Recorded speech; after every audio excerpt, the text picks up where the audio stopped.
அனைவருக்கும் காலை வணக்கம். இந்த தினமும் தோன்றியது என் சிந்தைக்கு என்ற இறையன்பு ஐயா அவருடைய நூலிலிருந்து அவர் பார்த்த குறும்படங்களை பற்றி எழுதிய செய்திகளை பார்த்து கொண்டிருக்கிறோம்.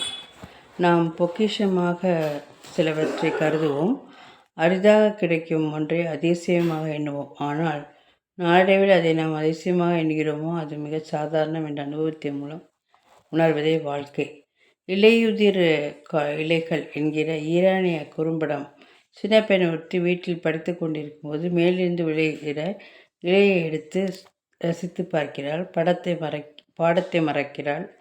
தண்ணீர் அந்த இலையை நினைத்து அழகு பார்க்கிறாள். பள்ளிக்கு நேரமாகிவிட்டது என அவசர அவசரமாக பையை தூக்கி கொண்டு ஓடுகிறாள்.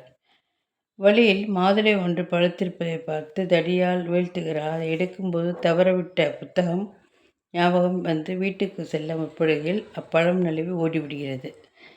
அவள் புத்தகத்தை எடுத்துக்கொண்டு வரும்போது தெரு பெருக்குபவர் அந்த பழத்தை வைத்து கொண்டிருக்கிறார். அவர் குவித்து வைத்த குப்பையெல்லாம் அவள் நேசித்து விளையாடிய இலைகள் தான். அவற்றை கால்களால் சிதறித்து விட்டு அவள் ஓடும்போது குப்பை பெருக்குபவர் கோபித்துக் கொள்கிறார். பள்ளிக்கு செல்லும்போது வகுப்புகள் ஆரம்பித்து விடுகிறார்கள். ஆசிரியர் ஒருவர் தாமதமாக வரும் மாணவிகளை கண்டிப்பான பார்வையுடன் மைதானத்தில் இருக்கும் குப்பைகளை அள்ளி சுத்தப்படுத்தபடி உத்தரவிடுகிறார்.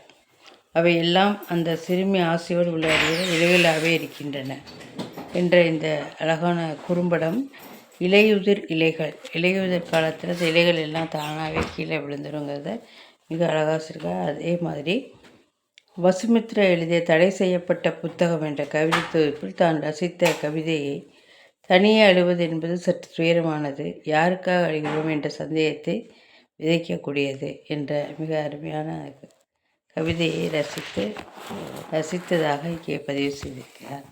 நன்றி.